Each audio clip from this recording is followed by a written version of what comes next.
The following podcast is brought to you by Crosswinds Golf and Country Club in Burlington. Just 45 minutes from downtown Toronto, you'll find the most beautiful and affordable public golf course in Ontario. Outstanding customer service, million-dollar views, fabulous food and beverages, terrific driving range, and of course, a championship golf course that's always in beautiful condition. And if you book your tee time online rather than by phone, I love the phone, you save $10 per golfer. That's $40 per foursome, enough to have lunch at the Back Nine Bistro.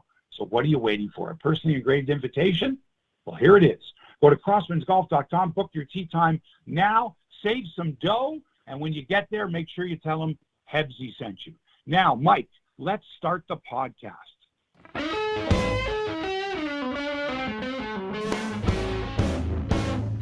Welcome to the Flintstones.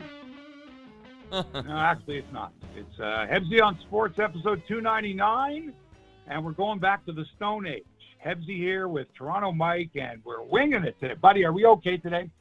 Yeah, we're fine. I wish you were a bit closer to your phone's microphone. Well, but why don't I just go like this? Is this better, Mike? Yeah. Okay, so why don't I just do it this way? Thank you. I'll just do the whole show like this. Nobody can see me. I've got this stuck right up in my face. Right. Perfect. Really sorry to bum out the listeners, but that's okay. Lots of good stuff to talk about. Just we're doing it with tin cans and chicken wire, tomato cans. But we're doing it, Hebsy. That's what matters. We're doing it. All right. Here's what's happening today. I'm going to fire everybody involved with it's not the internet. It would be my laptop here that won't accept this thing called the internet that keeps cutting out at the worst times and basically ruining my week. But we won't let that happen, right? Because I got so much to talk about today. All right, like the Blue Jays who have to step up to the plate or toe the rubber or whatever it is. Who's going to lead this incredibly talented team to the promised land? It had better be George Springer and Kevin Gausman, because they're the two highest paid players. We expect the most out of them. And by the way, can we forget about Looney Hot Dog night, please? The guy sitting next to me was a protege of Joey Chestnut, for crying out loud. This guy was big enough to fill 2 seats, and we're giving him hot dogs for $1 each? Don't do that.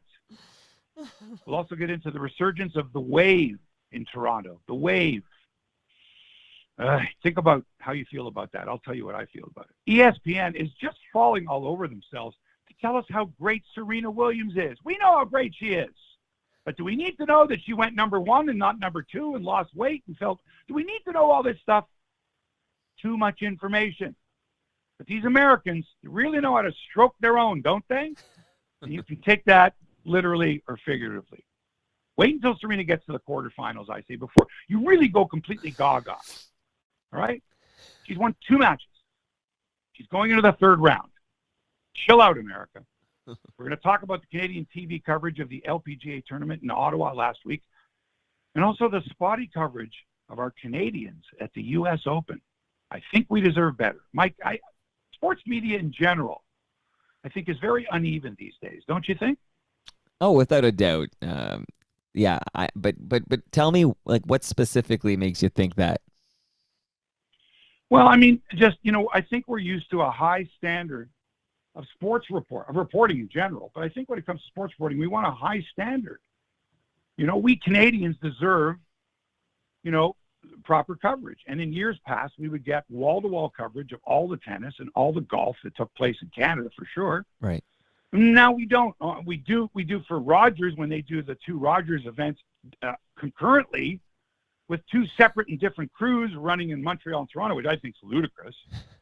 I think have them all in the same city at the same time and go crazy like they do at the U.S. Open. But yeah, U.S. Open, for example, who have you got? You've got Caroline Cameron there for Sportsnet, who they use for, inserts and cut-ins on Sports Central, right? Which is a far cry from the way they cover the 2 Rogers events concurrently in Canada. Right. And for TSN, you got Mark Rowe there. He's on a desk, but he's talking to all the Americans. He's talking to Pam Shriver, Mary Jo Fernandez, all the ESPN analysts who are available for the TSN cut-ins, because TSN's covering it. But TSN needs like 11 channels to cover all of it. And, you're waiting around for the Canadian results. I get that, but I don't know. I kind of miss the days when we really We covered it well when, Rod Black and Jim Nelford and Sandra Post were doing all, the Canadian Open, like wall to wall, ladies and men. Is this cost cutting, Hebsy? Is this just too expensive? Yeah, but still, man, we're losing out on it. It's unfair. We should know more about our Canadian players. I'm not just saying because of Brooke Henderson last week. It's just that, like, the first round wasn't even on television anywhere. Anywhere. There's a guy in Ottawa, JR, John Rodenberg, who I worked with years ago, works with Sean Simpson on the TSN station, and he was out there, and he was shooting on his iPhone, like, Brooke Henderson's shots. Like, nobody had any video. Like, nobody on the opening day in Ottawa. It was ridiculous. Ooh. He did, like, 4 holes, and then his battery ran out. I mean, is that the kind of coverage we should be getting? No. No, we deserve better, Hebsy. And before, I know a lot of your fans are waiting for your take on these Blue Jays, but just before we dive into the Blue Jay coverage, I just want to thank you for coming out to my event last night and to tell you it was fantastic to see you there. It was always great to see you in the wild. Amazing.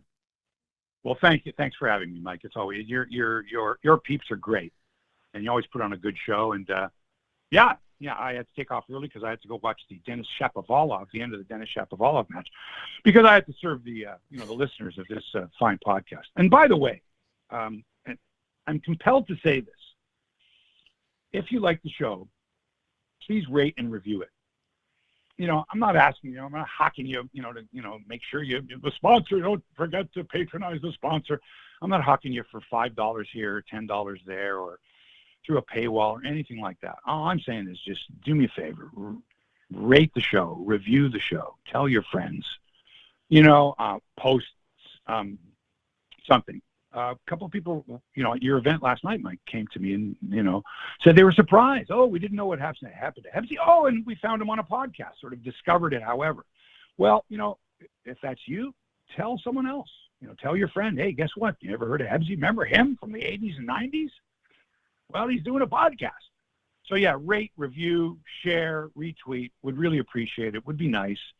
And then I can, maybe approach potential sponsors or whatever and say, hey, we've got, lots and lots of great people listening and, even contributing to this particular show. No, great point. Great reminder. Just as long as nobody, don't review the audio today. This is an outlier. Right. And so this is the second time that this happened, but this has been worrisome to me. And I'm like, I'll take any suggestions. I'm at my wit's end. People at HP have not responded. And I know that it's an internal problem. Like that, I know.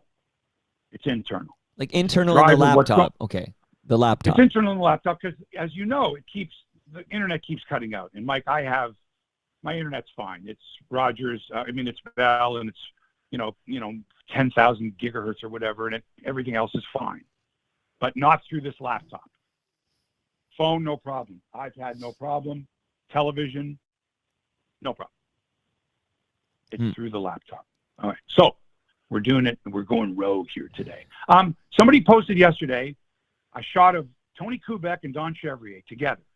And I forget the caption. It was sort of like, I miss these two, or any remember these two. And first thing I thought it was, and then the guy, whoever it was, posted, the late Don Chevrier and the late Tony Kubek. And I'm like, no, Tony Kubek's not dead. He's alive and well in Wisconsin. He's 86 years old. If he would have seen this, he would have croaked. And that's the worst. You'll see something and go, uh-oh, something's trending, whatever. But anyway, I thought about how great those two were together. And believe me, Dan Shulman and Buck Martinez are fantastic. But Kubek and Chevy were different. They didn't work for the team. Tony had already, been a regarded broadcaster for NBC doing the Game of the Week. And getting him on the Blue Jays broadcast was a real coup. Don Chevrier had never done baseball prior to that, but I don't think there were too many Canadian guys that had done baseball prior to that. And, at first it was like, home run, and you're going, well, who is this guy? He doesn't sound like Kurt Gowdy. But eventually these two were like top of their game. And Chevy especially, who I knew pretty well and died a young man, 69 years old. He was like the Swiss Army knife of sports broadcasters. He could do any sport and do it really well. He did boxing. He was a great boxing commentator. He did horse racing. He filled in for Howard Cosell on the ABC network on Cosell's show, and he hosted a lot of stuff. So I would say that if we're going over like all-time great Canadian sports broadcasters, Don Chevrier's right there. Don Whitman. Guys like that, like really multi-talented. Like put them in there. Curling, football, basketball, maybe. Hockey for sure. Olympic stuff. Track and field. You name it. These guys could do it. It reminds me a little of who just retired, Steve Armitage. He's kind of Steve Armitage. Armitage. I butcher every name I can. You know that. Yeah. But I heard about that last night. That you have. Did you know you had a speech impediment? Yes, Hebsy, I did. Yes, I did. I never thought about it that way, but I'm sure we all have certain words that we pronounce differently, whatever. All right, let's get to it, Mike, here. Let's get to it. Your Toronto Blue Jays have been underperforming lately, and it's going to cost them the number 1 wild card seed and home field advantage if they don't turn things around starting right now. Right? RFN, right fucking now. It's going to be starting pitching and defense. I know I'm hammering this at you, hammering it's pitching and defense. It's going to be starting pitching and defense that's going to take the Jays to the postseason. But their defense lately and their decision-making lately has been a bit spotty. And you know what? It's September. We can't have that. We cannot have that in September. A classic example was Wednesday night, which I believe was still October. Yes, August, rather. I'll be all right. The last day of August. August was a horrible month for this team. I don't ever want to see August again, right? But Wednesday night, runners at first and third, Cubs, 2 outs. And the runner at first breaks for second. And Alejandro Kirk fires a seed to second base, but he's not even looking the runner back at third. And I'm shocked. This is Little League. You let the guy steal second. You don't throw through. If anything, you fire that ball at the pitcher and hope the runner from third breaks down and you catch him in a rundown. But for sure, you look the runner back if you're going to throw to second. For sure. To make sure he doesn't score. But he did score. And Kirk looked like a rookie catcher out there. And it cost his team a run. And, it makes me wonder. Would Jansen have done that? Should Jansen be doing more catching in September? But we got to get Kirk's bat in the lineup. But we can't get Kirk's bat in the lineup if Springer's DHing, if he's too hurt to play center field. That's why we got Bradley Zimmer back again you got 3 backup center fielders to George Springer. All right, so defense is going to be important. When Springer's out there and he's at his best, nobody's better in center field. You know that. But, man, when he takes a tumble, when he goes down, it's like, ugh. Anyway, Matt Chapman, unbelievable at third. He's been so good. Vladdy's been a beast at first base. I mean, he occasionally makes kind of a goofy play where maybe his positioning is wrong or his footwork is wrong, but that's because he's only played, 150 games at first base or 200 games in his whole career. So it's going to take time. Then there's Bo Bichette, who's not impressive to me and certainly not as a fielder. In fact, right now, he's a liability on this team, even more so because the manager won't give him a rest. Was this in his contract? Did Bo have a contract that says, I don't rest? Who do you think he is, Cal Ripken out there? He leads the league in at-bats. Did you know that Bo Bichette leads the American League in at-bats? I did not know that. Wow. He's not that good. Low on-base percentage, I think 305 on-base percentage.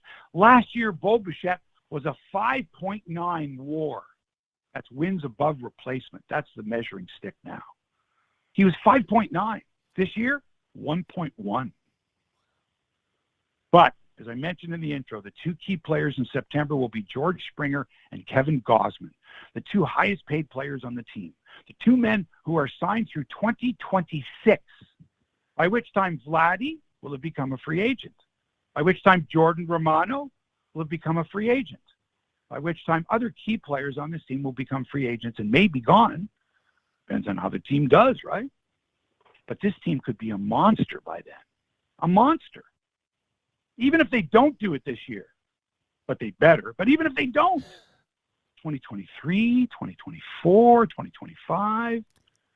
You got Vladdy, you got Romano, you got your key guys, you got Springer, you got Gausman. Maybe you get something out of Ryu, maybe not. I don't know.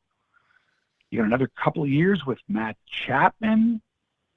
You got Gurriel. You got Teoscar. Man, this could be a good team. Could be really good. But your cornerstones are Springer, $150 million, and Gausman, $110 million. Signed through 2026.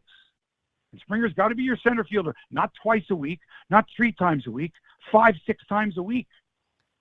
Can he keep playing the way he plays and not get hurt? Because you got to have Kirk's bat in the lineup, and Jansen needs to catch more games in September. And you got to give Biggio playing time. What about Espinal? What are you going to do with Merrifield out there? And as for Gausman, he's got to be the ace. Because as much as I love, and you love, and we all love Alek Manoah, keeping up this pace is asking a lot of the kid. He's on target for 200 innings this year. That's a lot. That's a lot for a kid that hasn't even come close to that. Gausman threw 192 innings last year. That was tied for 6th in the major leagues, along with Jose Barrios. So there's your 2 anchor guys. There's your 2 innings eaters. These guys have pitched into September and into the postseason. So those guys and Manoah give the Jays an advantage in a 3-game series over, I think, any team starting pitching. But more so if the Jays are at home. And you know what, Manoah, he might get a bit of a blow-up. You know? Manoah, you know. Love it. In order to be effective for the playoffs, you're really going to have to monitor this guy. I mean, he's 285 pounds. He's 6'7". He's a rhinoceros out there. And he could end up going 8 innings tonight, or he could start showing signs of fatigue and struggle to get to the 5th. I don't know. But he's going to surpass 160 innings after tonight. That's a lot. That's top 10 in the majors. Okay? The big fella goes against Pittsburgh tonight. First of 3 against the Pirates. And maybe the most beautiful ballpark that I've been to lately is PNC Park in Pittsburgh. Gorgeous. But Pittsburgh's a terrible team. They'll be lucky not to lose 100 games this year. And you know what that means? Trouble for the Blue Jays. Okay? Because we thought the Angels and Cubs would be pushovers, and they weren't. So the Jays need to put together a run, and now's the time. 2 full games back of Seattle and Tampa. So those 2 teams battling for the top wild card spot, right? That's big. They end up playing each other. They're going to battle each other's brains out to see who gets top spot. And that means the Jays are going to finish in the final wild card spot, hopefully, if they make it, which means they're going to get, Cleveland, the division winner? That might not be so bad, even though they've got to go to Cleveland. But let's not get ahead of ourselves. There's Baltimore right behind us, a game and a half back. And the Orioles hosting lowly Oakland this weekend. And then the Blue Jays visit Camden Yards next week, Mike. And that might necessitate a road trip to Maryland. Whoa. For you? Not for me. Oh. Not for me, but for many fans I know. It's a big series. The Jays are going to need help from the fans. Okay? If you're still in vacation mode, get to Baltimore next week because those are going to be meaningful baseball games in September. Tomorrow in Pittsburgh for the Jays on the mound, TBD. I'm sorry, CBD, THC, TBA. We don't know. They don't know who's going to pitch. Is it an opener? I don't know. We don't know. Ross Stripling, we know that, goes Sunday. And the Jays have to win 2 out of 3 and hope that Tampa and Seattle and Baltimore falter this weekend. All right? And it's not scoreboard. It is scoreboard watching, but like in your device. Like, just a minute, honey. I'm just checking the score. We're leading. I got to get a bet down. Hebsy, Spencer? Oh, yeah, go ahead. No, the tone, okay? So it wasn't that many Hebsy on Sports ago where we were talking about, Jays are probably getting the first wild card and we're going to host this series or whatever. Like very quickly now, we're hoping we hold on to this last wild card. Baltimore's, come on, we made our managerial change. It doesn't seem to have been the magic bullet here. It's like how do you, I don't know, like this team, did we play under 500 ball in August? Oh, yeah. Well, if we did, it was barely, but still, like that's, I don't know. Sure we did. Well, sure. Okay. We didn't play well at all. Think about it. We just lost 6 of 8 to the Angels and Cubs. But it's a streaky team. Like we go on these dips and then suddenly we bang off like 7 out of 8 or something. Like it's a very streaky team. But so are other teams, Mike. Like look at the Yankees. Can you imagine being a Yankee fan? You should feel secure. You're in first place. But the Yankees have been horrible. I mean, they were incredibly good early in the season, ridiculously good. But now they're horrible. Like they're horseshit. Like I tell you right now, Jays against the Yankees in any playoff series, I would take the Jays. Ooh. I would, because without Aaron Judge, the Yankees are nothing. Anyway, Spencer Strider. Have you heard of this guy? No, I've been out of the loop, No, man. no one else has really, because he's a rookie pitcher. He recorded 16 strikeouts in a 3-0 win by the Atlanta Braves over the Colorado Rockies last night at Truist Park in Atlanta. That's the most strikeouts by a Braves pitcher in a 9-inning game since 1900, and broke the previous by John Smoltz of 16. This guy's a rookie. It was his 17th Major League start. He allowed 2 hits, didn't walk a batter, struck out 17, and needed, Mike, 106 pitches. 106 pitches, 17 strikeouts, complete game. Wow. Are you shitting me? Wow. That's a masterpiece. That's a Rembrandt. And don't bury the lead. That's a fantastic name, like Spencer Strider. Isn't that a good name? Spencer Strider. Wow. And he's a confident, cocky SOB. Like they had asked him, saying, well, what would be like a great game for you? And he's like, 27 up, 27 down, striking out every guy on 3 pitches, 81 pitches. Right. Is it possible? Well, it's possible. That's right. I'm like, who is the guy? Anyway, good for him. He's almost 24 years old. Wow. Okay? But let's compare this. Let's make a comparison about teams that are going places, organizations. Let's compare this guy who's almost 24 years of age, who was a 4th-round draft pick by the Braves and GM Alex Anthopoulos. Okay? Let's compare that with a just-turned 26-year-old in the Blue Jays organization who was a 1st-round pick in 2017 by Ross Atkins and appeared destined for stardom. Mike, can you come up with a name for this guy? Yeah, let's call him the organization. Let's call him Nate Pearson. Let's just call him Nate Pearson, who has spent more time on the injured list than on the active roster. He's been throwing down in Florida, rumors have it, through a sim game. Might have thrown an inning in the Florida State League, I don't know. He's supposed to get into actual action on a real mound soon. And there's some yutzes out there that are going, maybe he can help the Jays in September. Are you fucking kidding me? Alex Anthopoulos won the World Series with Atlanta last year. Atkins is hoping to make the playoffs this year. Now, at Nate Pearson, we'd be pretty pumped. Can you imagine if we were going, hey, Nate Pearson struck out 17. But instead, Nate Pearson has pitched a total of 33 major league innings with an ERA of 5.18. So he's no Spencer Strider, that's for sure. And if the Jays think that he's going to be a factor this September or in the postseason, they're dreaming in Technicolor. Get off this guy. All right? I hope he makes a comeback. I do. I hope he makes a comeback. But baby steps.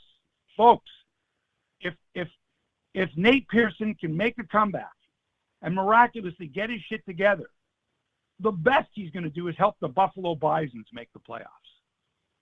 But in all honesty, you can't take a guy that's had 33 major league innings and now he's going to come like gangbusters. He's ready to go. He's pitching off a mound through 3 innings in the Florida State League. The guy has thrown 7 innings all season long. 7.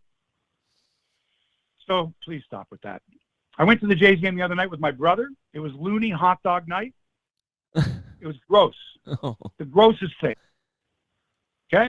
Idiots wearing hot dog costumes, counting how many hot dogs they have, and then taking pictures of themselves wearing their hot dog costumes with indigestion. Okay? Guy next to me had to weigh 400 pounds. Seriously. 400 pounds. Now, saying bad things about large people? No, but I'm saying not only do you weigh 400 pounds, which makes it difficult when you're sitting in seats that aren't designed for people that large or their seatmates. So this guy, 400 pounds, went with his buddy who was about 100 pounds, and you're only allowed a certain number of hot dogs per trip, right? Right. So every inning, every bottom of the inning, now they show up with hot dogs. The guy who's 100 pounds, he eats like 1 hot dog. I might add 2. All right? And the other guy's got like his 2 and enough, so he's got 3. And then every goes bottom of the inning. 5 innings, I'm thinking this dude has already had 18 hot dogs by himself. He's had 18 by himself.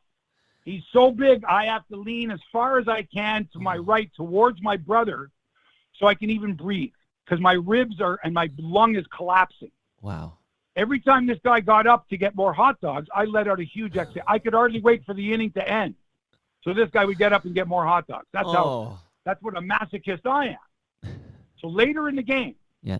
while this is going on, some goofball starts the wave while the Cubs are at bat, leading by 2 runs. All right? Now, I'm not a fan of the wave. And I get it when young people want to orchestrate one and try to create one of those fan experiences that'll last a lifetime. So a word to the wise. If you want to get the crowd jacked up, wait for your team to be at bat.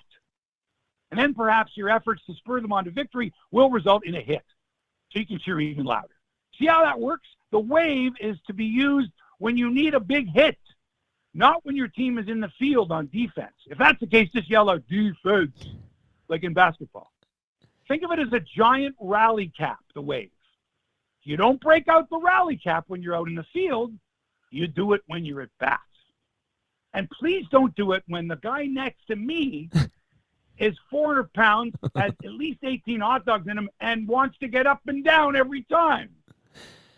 Oh my goodness. So many things here. Firstly, that's a good tip. I think we just need to educate people because I am not anti-wave like you are, but I do like the idea that you only start the wave when the home team is at bat. Like I think that's a good general rule. Do it while the home team's at bat. So I think we just need to educate people and let them know don't do it while we're in the field. But the hot dog guy, curious question. Like so, this whatever he is, 500-pound guy. Like so 400. I would say 400 pounds. So where's he supposed to sit? He had to wedge his rear end. I mean, he had to wedge his rear end in like from the side to get into that seat. And so, yeah. I mean, Mike, he's spilling over. I mean, yeah. Imagine lean in your chair now. Lean as far right as you can in your chair, as far right as you can until your right rib is like poking up against something. All right, as far as you can. Yeah, it's uncomfortable. That's how I had to sit. You could have sat on your brother's lap. What's that? You could have sat on your brother's lap, I think, in that situation. It was very uncomfortable. And the other thing is, and I mentioned this before, yeah, the dome is the worst when it comes to seats. They're not comfortable, but also they all face the 55-yard line of the football field. They don't face home plate. And so not only am I getting it from my left side from this, the 400-pound hot dog eater next to me, but now I have to twist my how do I put this? I have to twist my head in the direction of home plate to watch what's going on. Right. It's like a yoga move, right? Think about it. You're going one way, this guy's pushing you one way, and you're looking the other way, twisting your neck. I don't know. I'm thinking a 20-degree, easy 30-degree twist to the other way to see what's going on at home plate. Very uncomfortable. Okay, the big question all the Hebsy fanatics are wondering right now is how many hot dogs did you eat at this game? 0. Really? I wouldn't tell. Are you kidding me? Do you know what's in those hot dogs, Mike? Pig anus. And the bread, the bun around them? That's poison, man. No, I know, but sometimes when in Rome, you just sort of, yeah. I wouldn't give you 5 cents. That's garbage. Wouldn't eat that stuff. I tell you what I would eat, and I did. What? Mary Brown's fried chicken. Okay. Sandwich. Spicy. Nashville spicy. Mike. Yeah. If they did $1, never mind that. If they did $10 Mary Brown chicken, Nashville hot chicken sandwiches, I'd line up. Are you kidding? I'd grab 2 every inning. Spectacular. Right. Okay. But a hot dog? Yeah. A hot dog that's made out of pig's ears? Yeah, you know what? Ugh. I hear you, man. You're right. Like, you're right. I'm getting sick now even talking about it. I had 0, and I wouldn't even. Gross. Okay, because you know why, and that's why, Mike. People that go to those games are more interested in eating than watching baseball. Oh, it's a big crowd. Why is it a big crowd? They can get a bobblehead. They can get a hot dog for $1. This is how we draw fans. Yeah. They're not going to just come to watch the baseball game, Mike. They're going to come to gorge on dollar hot dogs. And if you ask them what's in the hot dog, you know what's in that? Do you have any? No, it's the worst. I know. But delicious, though, with mustard on it. I'm hungry now. But listen, Hebsy. Gross, Mike. When they had the 92 reunion since we last talked or whatever, at least some, yeah. And they gave out like bomber jackets or imitation bomber jackets or something. Yeah. But I saw on Twitter that people are like, it's 9 a.m. and here's the lineup. And I was wondering, Like, how early would I get at a game for some replica bomber jacket or whatever? Like, I don't think you could give anything out that would get me to line up at the Dome at 9 a.m. I don't know. What about you? Like, what do you? Yeah, but again, that's you. Yeah, Right? that's me. A lot That's of people me. that are collectors, they also love to take pictures of them and show their friends, or they put them or whatever it is, because there's so many people out there that love to collect and can't get to the game. They're not from Toronto. They're from wherever, right? And you put that online. I mean, I know guys on Twitter that are selling everything from hockey cards, every piece of memorabilia. Hey, I got this. You want this? Okay. And you're really not supposed to on Twitter, or you shouldn't. But on eBay, I'm sure there's tons of them, the Vladdy Guerrero bobbleheads, the whatever kind of thing. That's why people go. They're not going to watch. I mean, some of them, of course, are big fans, but for the most part, it's like, well, let's go. It's bobblehead day. It's dollar hot dog day. It's whatever, right? But it used to be, Mike, it was 20,000 fans. Yeah. Now it's 15. Man, like, why don't you just give a jacket to everybody that shows up instead of having them line up at 9 o'clock in the morning? That's just stupid. Yeah. First 15,000 on hand. You should see what the bleachers are like. You buy a cheap ticket. You're in the bleachers. Half the people are sitting there have obstructive view seats because when the ball is hit in the air, you can't follow the flight of the ball. Right. Like if you're in the lower section of the bleachers, for example, at 200.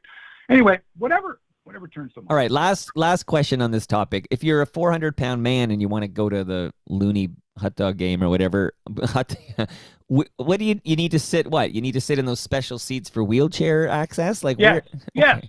yeah. There are. Listen, first of all, in the new concourse, Mike, you've been now. It's a wider concourse. What happens is you can stand and watch the game in the concourse, but you can't stand right up against the railing, like right behind the final row of seats. You have to stand about 8 feet back. They have it roped off, right? Right. And then late in the game, like eighth inning or so, they'll the guy will move it, and you can move up to watch the last inning or so. That area is reserved for wheelchairs or other people so they have separate chairs. They have like those folding chairs. Right. Reasonably nice folding chairs with no arms that are padded bums and have padded backs. You know the ones. Yep. And they have a bunch of those, and so he could sit there. But it's a little embarrassing, I think, though. And then his size, his bulk wouldn't be. What's the word I'm thinking of?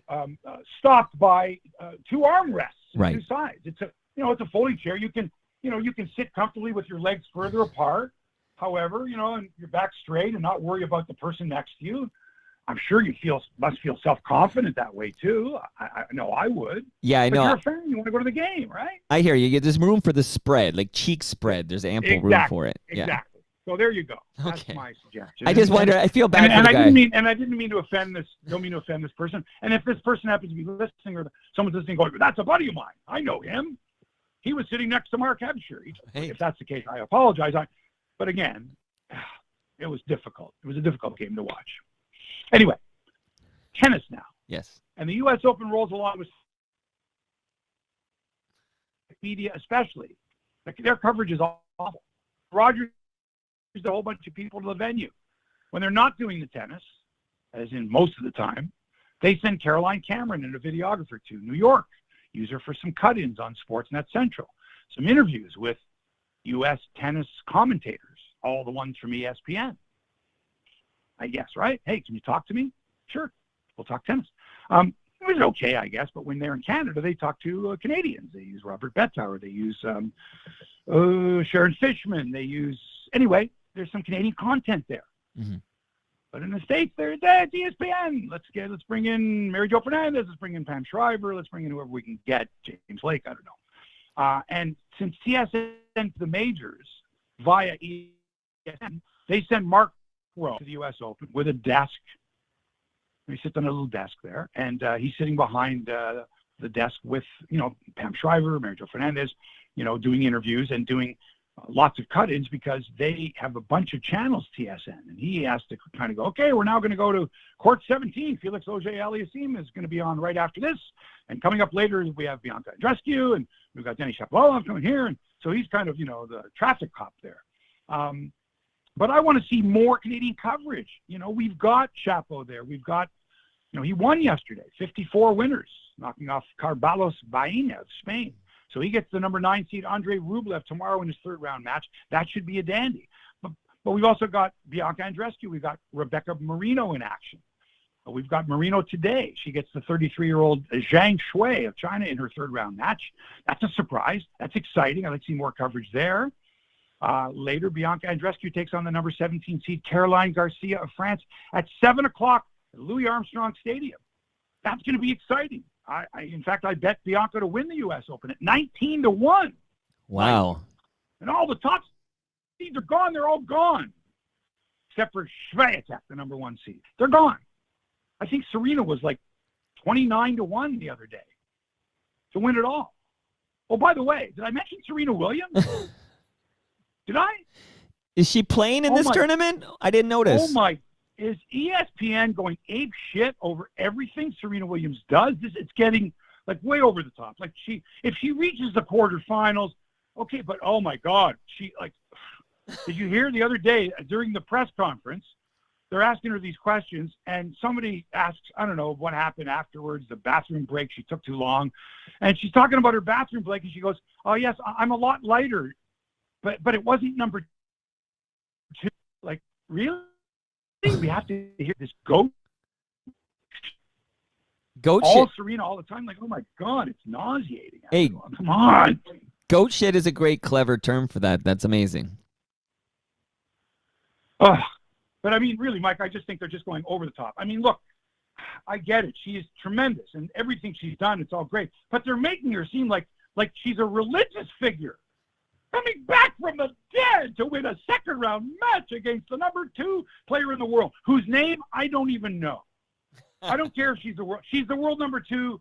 That's great. Serena was the world number 1 forever, and she's Serena, and it's the U.S. Open. The world number 2, Konkavite or whatever her name, she could walk into the studio wearing her outfit and her sponsors and her name on the back. I wouldn't recognize. I don't know who she is. All I know is all the top players are all retired pretty much, right? Or they're just not, effective players anymore, right? Ash Barty said goodbye. Whatever happened to what's her name? I can't even think of some of them. They've retired or they're taking maternity leave or they don't play anymore, right? It's wide open. It is a wide open event. I'm telling you, Serena could win this, and so could Bianca. Anybody's got a chance. But come on, take it easy, okay? First, she's got to get by her third-round opponent, okay? Ayla Tomljanovic, a Croatian Australian. She's playing under the Australian flag. Anyway, so this could be it for the Williams. Serena and Venus played doubles last night. The TV ratings, I'm sure, were off the charts. Oh, the Williams sisters are playing. Combined age 84, right? Right? You know what I mean? Oh, and double, like playing doubles, but watching doubles, not the same. Not the same. So this could be Serena's last stand. This could be it. Boffo ratings, ESPN milking this for all they can. Because if Serena gets eliminated, it's like, oh, now what are we going to talk about? What are we talking about now? Nobody else. Golf Now, we're brought to you by Crosswinds Golf and Country Club in Burlington. Affordable public golf, scenic views, tremendous customer service, and the hallmarks of Crosswinds. Go to crosswindsgolf.com. Book your tee time online. I haven't been there in a while. I've been playing golf out of town after the death of my mother. Getting away was a good thing. And so we got away. We went to Elliott Lake a few weeks ago. We were in Ottawa last weekend. Shout outs to, in Ottawa, Kevin Hain, the best golf teacher in Canada in Ottawa. He's in Ottawa, the Kevin Hain Golf Center. He gave me a lesson, a fabulous lesson, sent me a video of myself. This is what you're doing wrong. Don't do this. Do this. Wow. It was very good, very effective. So thanks to Kevin. And also, Equinel Golf is in Kemptville, Ontario. Mike, do you know where Kemptville is? I do not. Okay, so let's say you're going along the 401, and let's say you want to get to Ottawa, right? Mm-hmm. Yep. And you're around the Brockville, you're on the Prescott area. You take the 416 north, right? The direct road to Ottawa. Yes. And on the way up there is Kemptville. Okay. Lovely little town on the Rito, on the Big Rito. Lovely golf course. Thanks to the folks there. And ran into an old friend who you may know named Bill Carroll. Of course. Barometer. Right. Well, Bill Carroll is the morning man on CFRA at Ottawa, the #1 station up there. And he and his wife Sylvia have a beautiful place on the Rito River. And Bill Carroll is a golfer. He's a golfer. Now, you could have knocked me over with a feather when I found that out. We had a wonderful time, Serena and I, with Bill and Sylvie, played golf there, and then spent some time at their place on the Big Rito, overlooking the river, gorgeous. And the next day we played Royal Ottawa Golf Course, where all of the big stars play. Jerry Dobson is a member there. Woo! Wow. So, yeah. So thanks to Paul Carruthers, the director of golf there, for all the hospitality. And just beautiful. Like, really gorgeous. So it was great to get away and play golf. But I'm looking forward to playing Crosswinds again. It's been a while, and I can hardly wait to get out there. The other thing I can hardly wait to see is the Live Golf Tour, which is, I'm not going to say slowly, but surely. I'm talking with a bang, not a whimper. These guys are going hell or high water. They're poaching. They're spending. They're pissing people off. And they're not going away anytime soon. There are rumors that the Asian Golf Tour will be a feeder tour for the Live Tour, and in fact are going to establish themselves in Arizona. Okay? The Asian Golf Tour. So a lot of these players off the Asian Tour, they're going to end up being on the Live Tour. Now already the PGA, the Professional Golfers Association, has banned 4 Japanese tour players who played on the Live Tour this year. They've banned them from Tour or the Corn Ferry Tour or Q School or anything associated with PGA. The Live Tour is in Boston this week. PGA Tour is idle, of course, because the Tour Championship was won last week by Rory McIlroy. So in the interim, world #2 Cam Smith, who finished his his season on the PGA Tour, finished, all done. That season is over. He is now joining the Live Tour, and he makes his debut this weekend in Boston. Joining him will be the likes of Mark Leishman, Harold Varner III, Joaquin Niemann, Cameron Trigali, and others from the PGA Tour. Hideki Matsuyama, Masters champion in 2021, would also be jumping, but he is staying put for now. Very interesting. Yeah, this is what we call disruptor. This is a great disruption, which it's from my perspective, it's just fun to see the fallout. I don't care. I don't have a horse in this race or whatever, but we'll see what comes out of this. Well, again, you've got them this weekend. They're not on. They don't have a broadcast television deal. They are shown on Channel 11 in Hamilton, but I don't know if they show every round. Do you know what I mean? I don't know what their deal is. They should, but that's the only. I mean, you got to stream it, to see it for now. But I got to believe that as time goes on, they'll have a television contract. They'll be able to be seen. I got to believe that. The ladies are playing the Dana Open in Ohio this week. Now, last week, they were at the Ottawa Hunt Club. Careful the way you say that, Hebsy. And that it's literally down the road from Smiths Falls, Ontario, where Brooke Henderson is from. Now, with all apologies to the other Canadian players, Brooke Henderson was the only attraction, except for the family and friends of Maud-Émile LeBlanc and a few others. I mean, it was nice to see young Canadian players, don't get me wrong, but Brooke Henderson's the star. And she worked so hard. I'm amazed that she made the cut, quite frankly, last week, because she was doing so many promotional things. I mean, she's in town, once a year kind of a thing for a tournament, and now it happens to be the host club is right in her backyard. Incredible pressure. And her father even said after she was exhausted, was lucky to make the cut. Did so much off the golf course. So think about getting tickets and requests, interviews and promotional stuff. It, got to drive you crazy. And it's your national champion. So she's and she got up to a fun start. She started on the back 9, and she eventually got it to 4 under par after 13 holes of play. And then something happened. Something happened. It all washed over her. It's almost like what she had done in the previous week, all that work, it just took its toll, because She went bogey, bogey, bogey, par, double bogey to finish at +1 after being at -4. Yikes. Now, last week in Ottawa, our Canadian TV reporters had to compete with the Golf Channel coverage, which was non-existent the first day of competition. There were no highlights. There was no Golf Channel coverage. There was, people who had their phones isolating on Brooke Henderson's, approach shot. That was it. There's nothing to see, which was just a travesty. Can you imagine not being able to see Brooke Henderson, the greatest golfer in the history of this?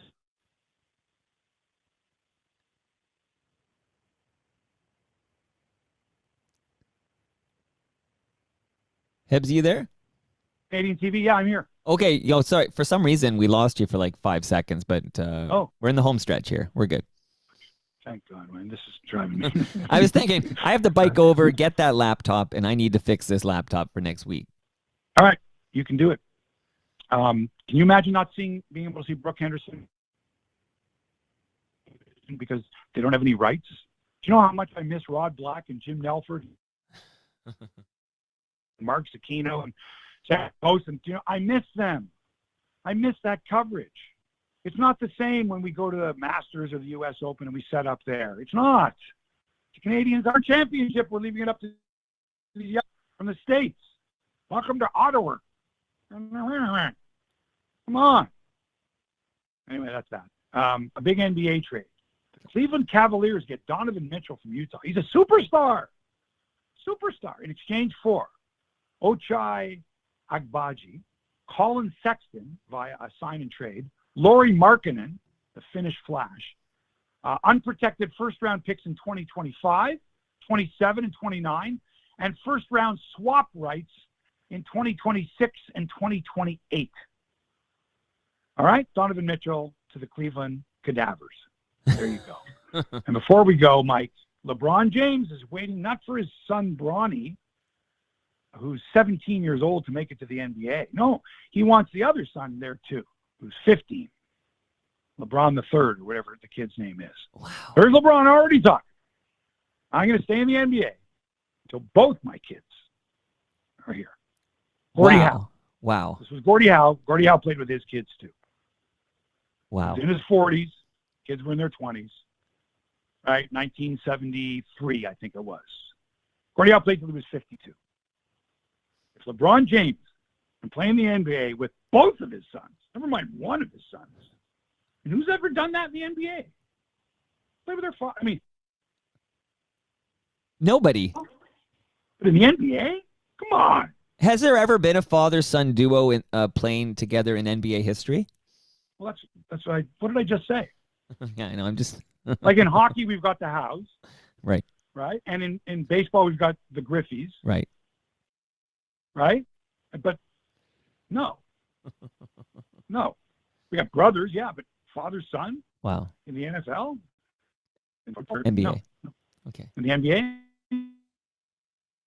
Okay, how that? No, I don't know.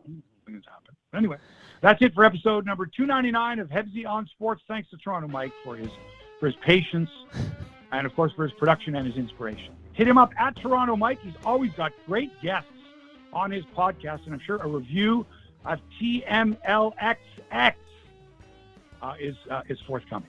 A big thank you as well to our sponsor, Crosswinds Golf and Country Club in Burlington. Book your tee time online now at crosswindsgolf.com. And if you like this podcast, even though we've had technical issues, even though I can't connect to the internet, and I don't a review, post it online, tell a friend, pass it on, share it, retweet it, go door to door. Let people know how great this podcast is. Lie if you have to. Lie through your teeth. But please, help a brother out. Thanks for allowing us into your headspace. Back with another episode next week. Until then, so long for now.